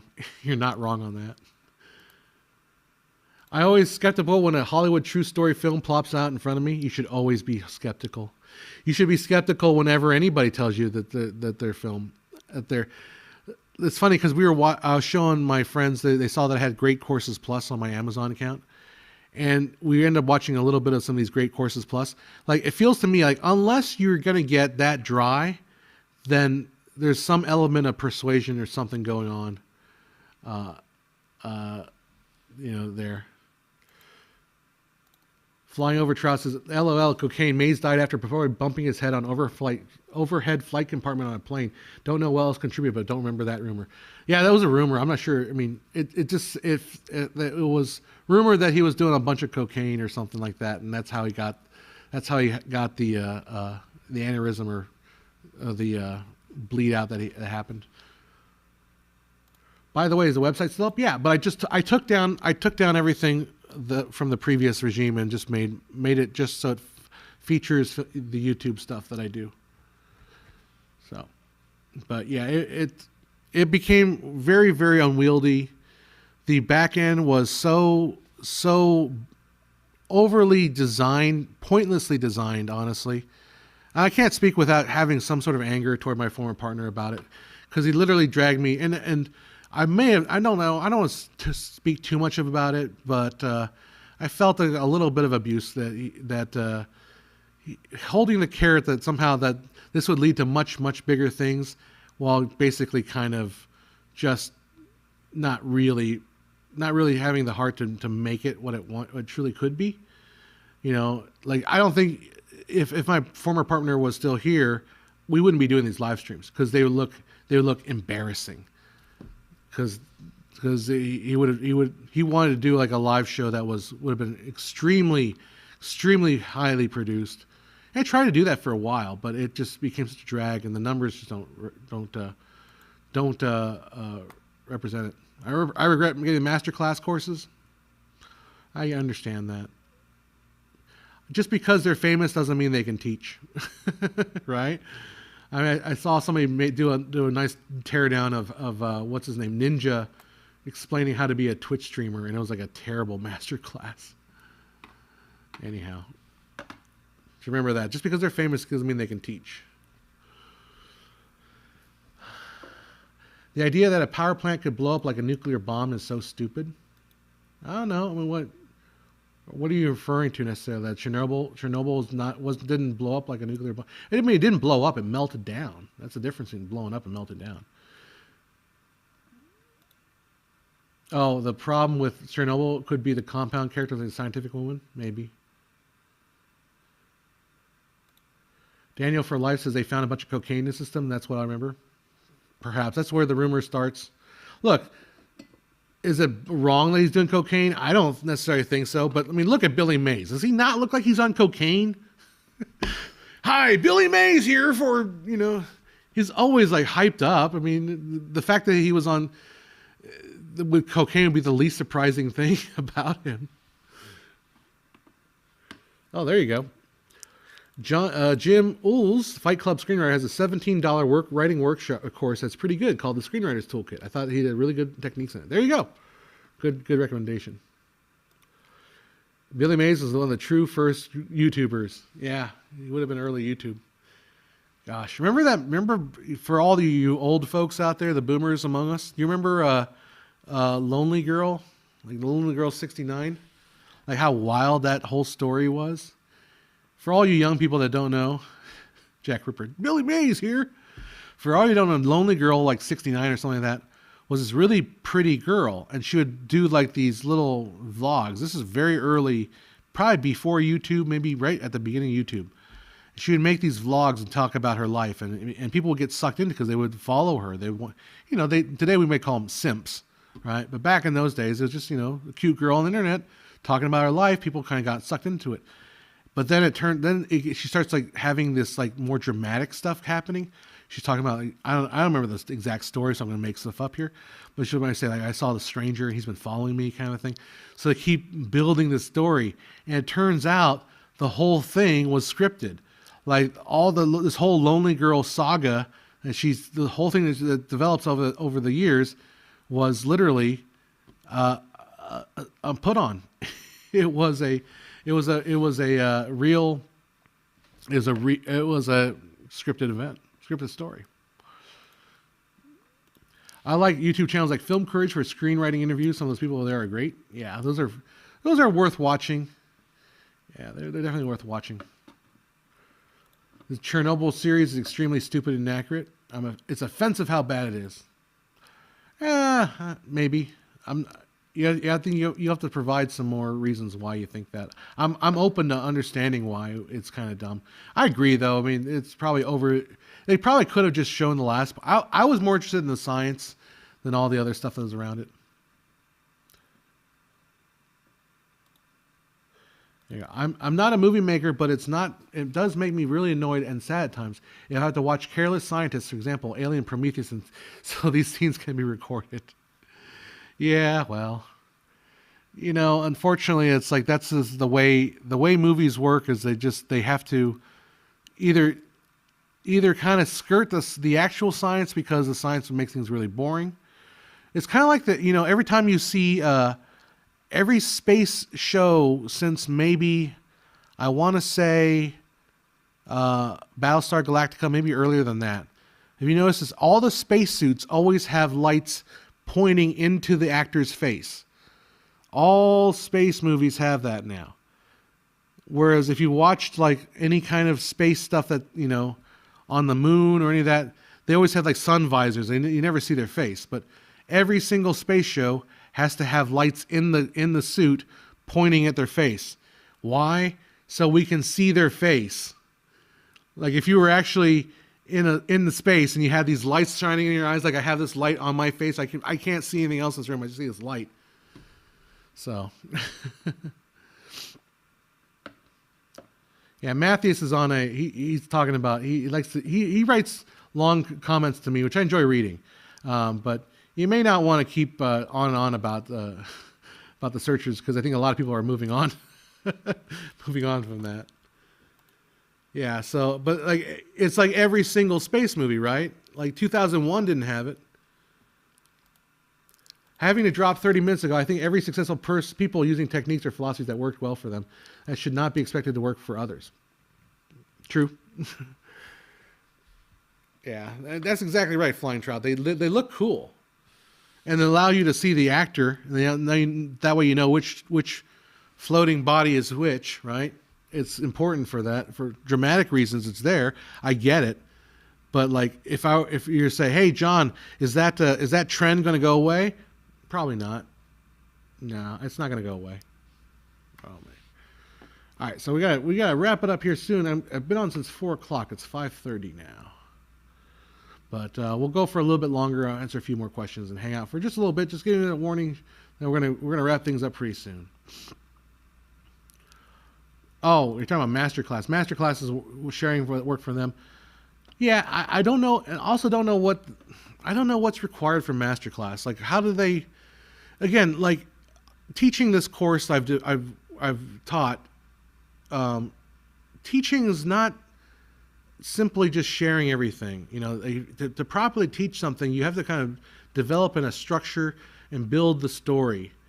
And I'm not saying I haven't perfected how I teach my intro to video class yet, but it required quite a bit of like trying to figure out what components work with what and how much time to spend. So I don't know what Master Course does other than maybe just require their participants to like submit a certain number of hours on camera or something like that. I don't know how it all works. All right. Thank you. Stranger Sound, put in a quote for me. I'd rather look good than be correct. Exactly. That's the propaganda way. That's the way to do it, right? The emotion is more important than the actual truth of the... Right. Well, truth is subjective, essentially. All right. What else? Let's go back a little bit. Maybe catch some older comments here. Let's see. Billy Mays. We're still talking about Billy Mays. Let's go back here. Going back to some of the older comments. I think American cinema is evolving on all scales except script writing. It gets horrible by the day. It depends on what you mean by American cinema. If you just go by comic book movies, you're not wrong, but there are other movies besides comic book movies. Remember the Nike football in a cage campaign, the BMW The Driver campaigns, early 2000s, Guy Ritchie? No, I don't remember those. I don't remember those at all, but I remember like Grey Poupon series of ads. The New York City Pace Picante sauce is made in New Mexico, where for folks that really do know what Mexico or salsa should taste like. Not New York City. The David Lynch masterclass is definitely entertaining. David Lynch is actually just entertaining, I think, period. So any time you spend with him are good. Not to be offensive to anybody, but I think good teachers are a result of good students rather than the other way around. Can't teach people who can't learn. Not wrong there. The funny thing, so one of my students turned in a video. So the first project I had them do was I called the Eisenstein Zoo. I gave you a bunch of like animal footage from zoos, and then I give you like a 15-second audio clip and a voiceover of me, and I give you a graphic, and I say, okay, put together a 15-second commercial based on this footage. Cut it all together, make a commercial for it, right? So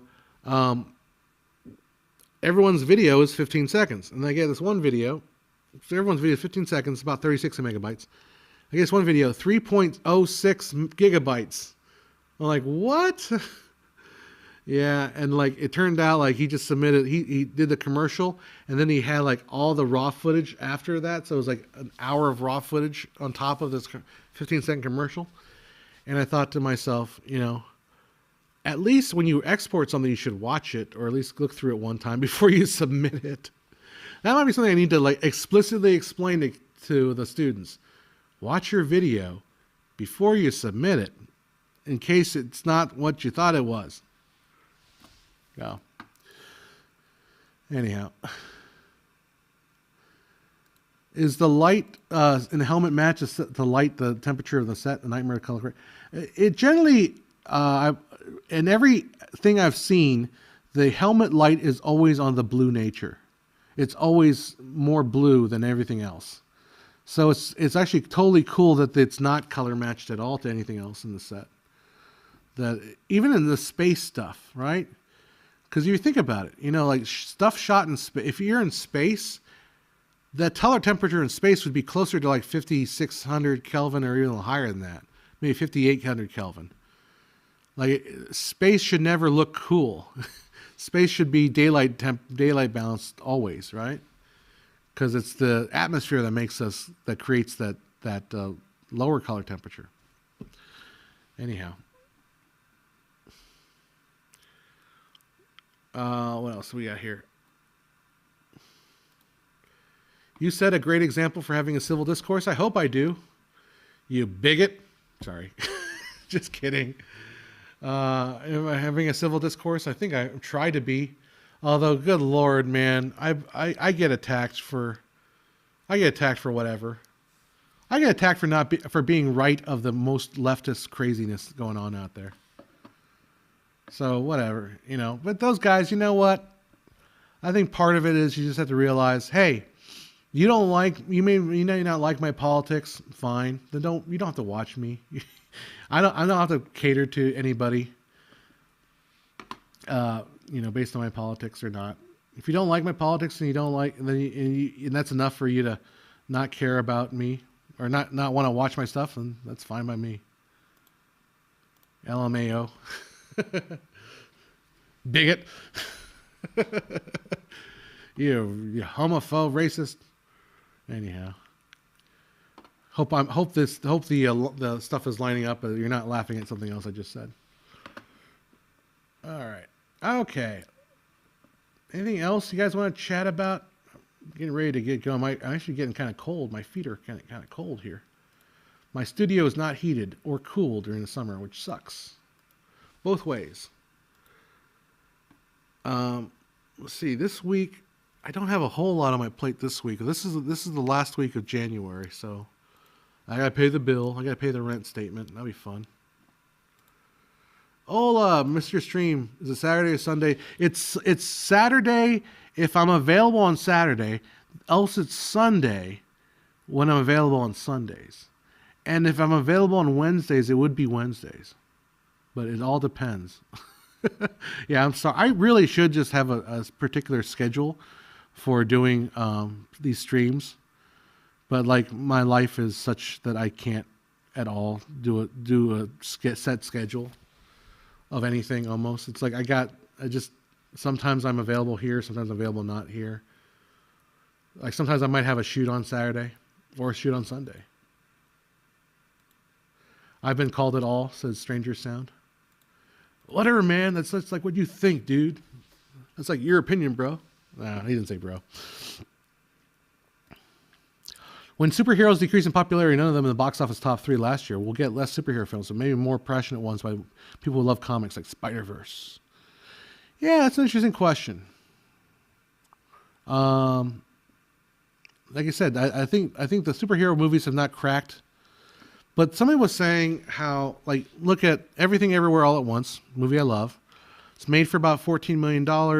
Add in a marketing budget, not that big of a marketing budget, so about $25 million. Makes $100 million at the box office, $75 million profit. It's a 4 times earner. Cool. Awesome. Now, like Spider-Man No Way Home, $200 million budget, like 1 point something billion at the box office. It's about a 4 times earner, but maybe 5 times. But that brings in like essentially $750 million versus $75 million. So literally they can make such a vast more profit by putting in way more money and putting in all this effort or, budget and all that stuff to earn essentially more money. Now, proportionally, yeah, it's the same. They're making 10 times the budget, but $750 million is a lot more money than $75 million. It's a lot more money, a lot more profit, which they can use to pour back into other projects and maybe fund the $25 million movie that ends up making $100 million. So it's not just being the top 3. It's about just being, it's about having expected returns and reliably expected returns. And I just don't see, I don't see those movies not making reliable returns because people just keep talking about it. What's your favorite nerdy tech subject besides frame rate? It's not necessarily a tech subject, but I love legal stuff. I love talking about like copyright and stuff like that. So I'm a big on the nerd on that side of things. But if you want to talk about tech specifically, I really do enjoy like 3D printing. So if you want to talk about like the tech subject of everything surrounding design of 3D printing and all that. Jack Ripper says 80% of the effects of Everything Everywhere was done by 5 people. Yep, we counted them on the credits. Those are the 5 people. Here's a good question. Do I think the Oscars should be scrapped? That's a good question. I don't think necessarily the Oscars should be scrapped. Well, I don't know. You could talk me into it. But I saw an article by the Variety that said the Razzies got in trouble for naming this like young actress in the worst performance of the year. It's like a 12-year-old actress. They ended up retracting the Razzie for this one young girl because it's like, dude, you're hating on a young girl's performance. It's like that's just kind of lame. I feel like the Razzies are pointless and dumb. And part of me is like, the reason why, the part of me that became really anti-Razzie recently is I saw the movie Roadhouse. Roadhouse is not a terrible movie. Roadhouse is a very, very, very focused movie. It knows exactly what it wants to be and delivers exactly what it wants. But it got Razzied the hell up. And I'm looking at it like the only reason it got a Razzie is just to be snarky. Like I'm sure that whatever that movie came out in 1989 or whatever, there are probably movies that are worse than Roadhouse. But the Razzies just exist to just be snark and throw shade. And I just think it's dumb. I think the Razzies should be completely gotten rid of. So ads are Razzies now, man? Implying that they're not scrap? I'm not sure what you're talking about. So anyhow. But yeah, the Razzies, again, Roadhouse is the final straw. I know that Jack the Ripper brings up The Shining was nominated for 2 Razzies. Yeah. Do we need to do, like, why do the Razzies exist when they've kind of a track record of basically the Razzies are given to movies that end up being like cult classics. I'm sure probably, I don't think Razzies existed back then, but like Rocky Horror Picture Show would probably be up for Razzie. It's just basically Razzies are movies that don't conform to our bougie tastes, essentially. Yeah. When I was younger, I thought the Oscars winning films were going to be entertaining. Well, when you were young, maybe they were entertaining. Now, that's why look, you guys know that I praised The High Heaven, the movie Everything Everywhere All at Once. When I first saw it, I got on stream immediately after I saw it. I told everybody how much I loved that movie. I love that movie. Now, when I first saw it, I also had the complaint. You can go back and watch my original stream on it when I was in my garage talking about it. I said that my only complaint about the movie is it's a little bit too long. And last night when I watched with my friends, we also agreed, yeah, there are parts that just go on a little bit too long. But the problem with it is it's like the more you watch it, the less you want to take out of it because everything just works. But it's just too long. I hope to heaven that it just stomps every other movie on the list of movies, that it just completely wipes the floor. The entire, if the Oscars really meant anything, like that movie would just be given everything because nothing came close to that movie as far as experimentally what it was trying to do. Nothing comes close. I don't care. I'm sorry, Avatar 2: Way of the Water, you're not a best picture. I'm sure as hell glad Babylon's not on that list. But even Maverick, okay, Maverick was a crowd pleaser, but it's not a best movie. Somebody was saying, like, we were talking about yesterday, there's a trend nowadays to calling movies very boring titles like Plane. And then there's the movie Women Talking. Like, oh boy, I want to see that. Women Talking. Bill Burr impression, Women Talking. Anyhow, sorry about that. So, do I feel that the Oscars should be scrapped? No, probably not. But I would like to do I should do a video. Maybe I'll do it in the old film noir style, where I talk about the origins of the Oscars. Maybe I should put that on the high list of things to do, because the origin of the Oscars is more interesting than the actual. It's not you got to remember, the Oscars are not a meritocracy. The Oscars are a marketing pitch. Is All Quiet on the Western Front? I believe it's up for Best Picture. I haven't seen that one. Matthew says, film tastes are so diverse, no one is objectively right. Art is very subjective. You should keep an open mind on new styles. No one's list is going to be perfectly fit your taste. I agree with that. And that's why, and that's been brought up over and over again, right? And that's why, like Marlon Brando refused to take in the award because he's like, you're making us do a horse race for the best performance instead of celebrating performances. Now it's like, who's going to be voted the best? It's silly. It's kind of silly, isn't it? Like, wouldn't you, like, just because Everything Everywhere All at Once is the objectively best movie to come out in 2022. I hate saying objectively, but even if it is, why would you not want 9 other good movies too? Why should it be the only one to be celebrated? Why don't we celebrate all the good movies that came out?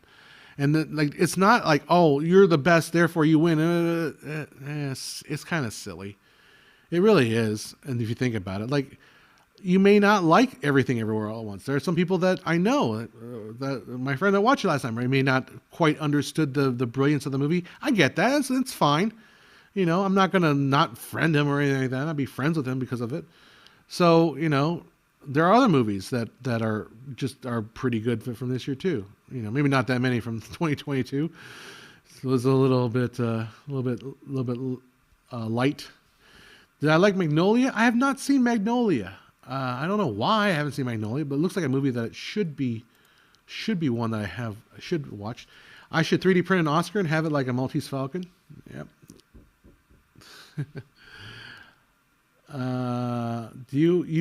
Can you do us a cooking video? I should do a cooking video on like how to make food for a film crew. I've actually had the idea to make a video like that.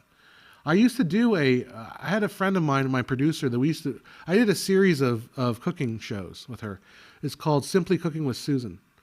So if you do look it up, there's some on YouTube. But for those of you that said you've never shot high frame rate, oh yes I have. I did it for that particular channel back in the day when you can only upload 4x3 videos to YouTube. Nowadays, the Best Actor award felt like the Lifetime Achievement Award for a long success for his actors. Yeah. Is Meryl Streep I don't think Meryl Streep's nominated for the first time in like forever. Fantastic Planet was in the movie Cell. I loved the movie Cell, by the way. I loved that movie, but I think a lot of people didn't like it. I just liked the look of that movie. But it's also, the Cell was very reminiscent of another movie. It's like the most expensive indie project ever made. I'm trying to remember the name of the independent film. Dependent film. I'm trying to remember the name of that. The most expensive independent movie ever made. Which one was it? Not Valerian. What the hell? Maybe the chat will get on. It also has a very similar aesthetic to The Cell. Let's see. Where is it? I can't remember the name of the movie. A lot of it's shot in like India. I'm trying to remember the name of that movie. Well, maybe I guess since then it's been no longer the most expensive independent movie ever made. I can't think of the dang movie's name, but it takes place like in a World War One. It's sort of like The English Patient in a way, but man, I'm so bad with this. I can't remember the name of that movie. Not Cube. Oh man, you're gonna make me really look for this, aren't you? I can't get away without getting. The last thing I'll do on the stream, we'll find the name of this movie. Film made. I don't want the highest grossing independent movie. What is the most?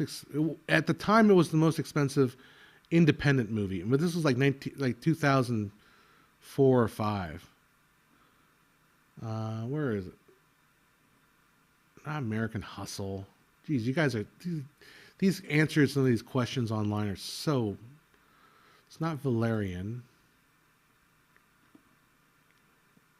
Maybe chat will get it. The Fall. That it? Is it The Fall? I think you're right. It's The Fall, right? Double check. Yeah, come on.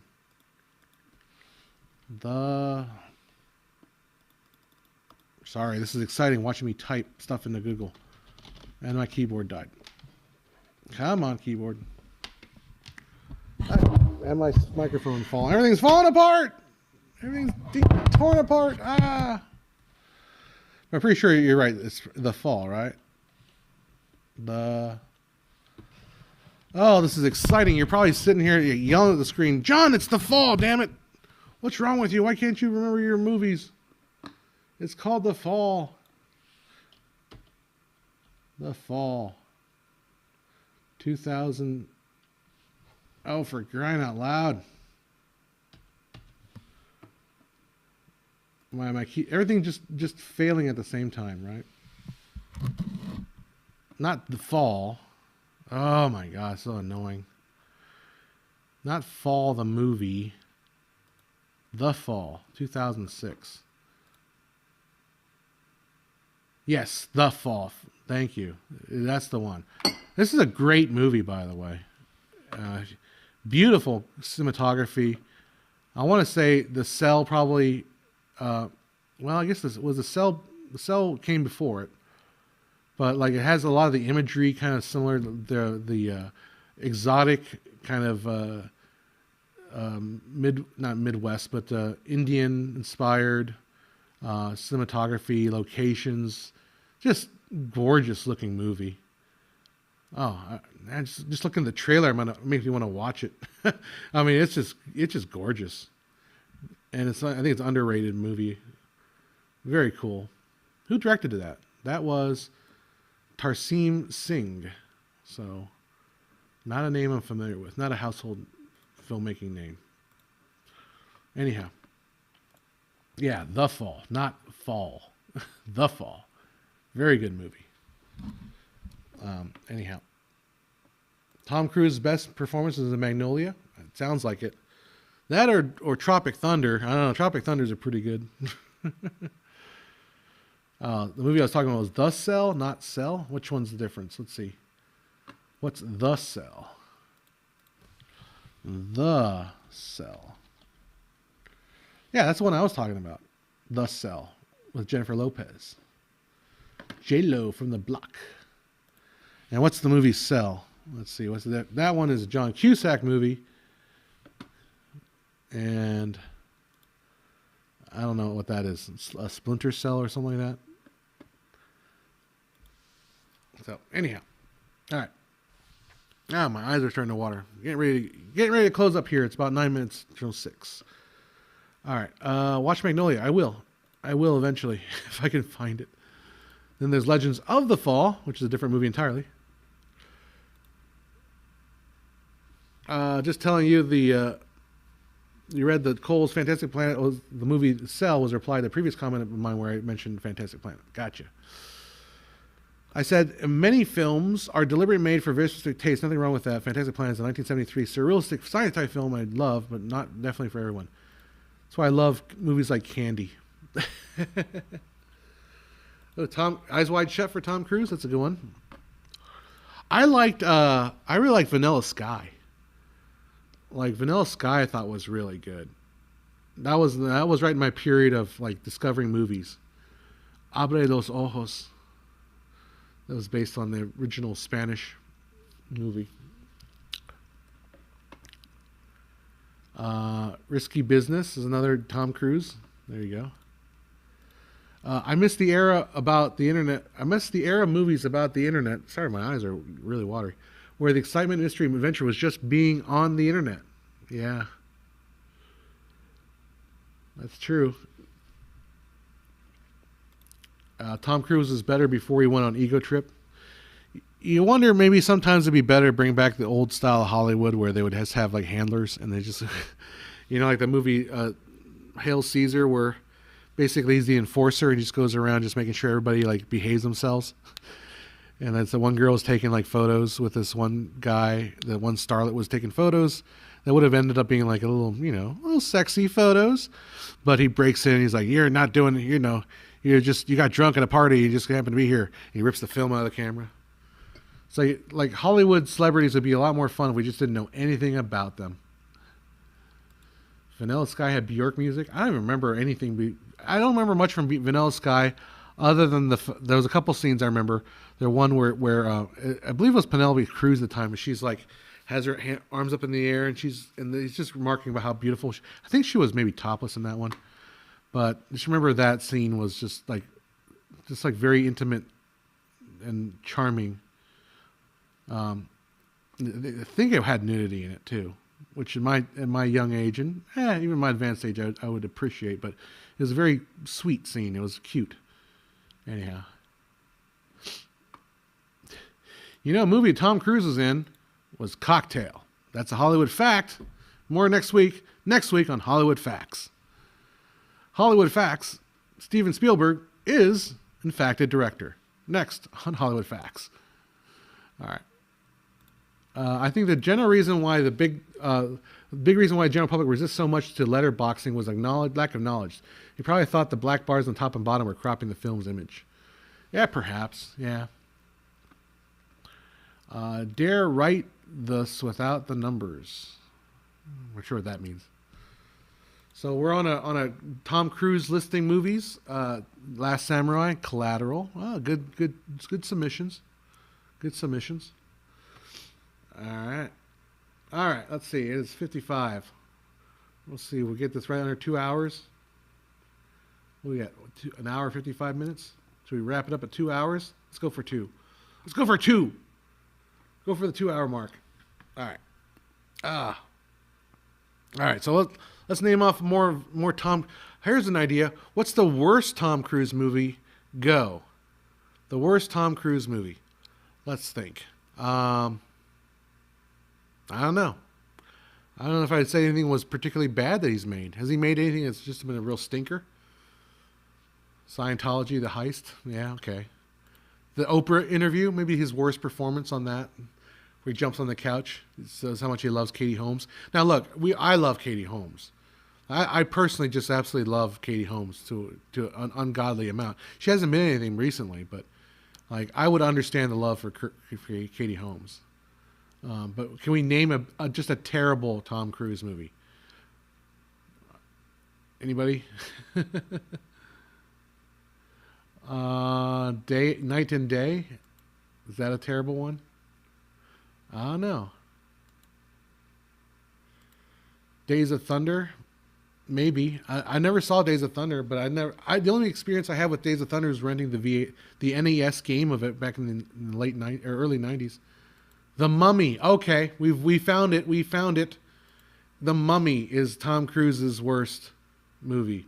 Oblivion was bad. I don't think Oblivion was that bad. But I think The Mummy was generally considered a clinker, right? Yeah, The Mummy. Okay, Mummy. We've got Mummy. Cocktail. I haven't heard Cocktail. I haven't heard it being said it was bad. But I think The Mummy. No, World of the Worlds isn't bad. War of the Worlds may not be your cup of tea, but it's not a bad movie. It's a Spielberg movie.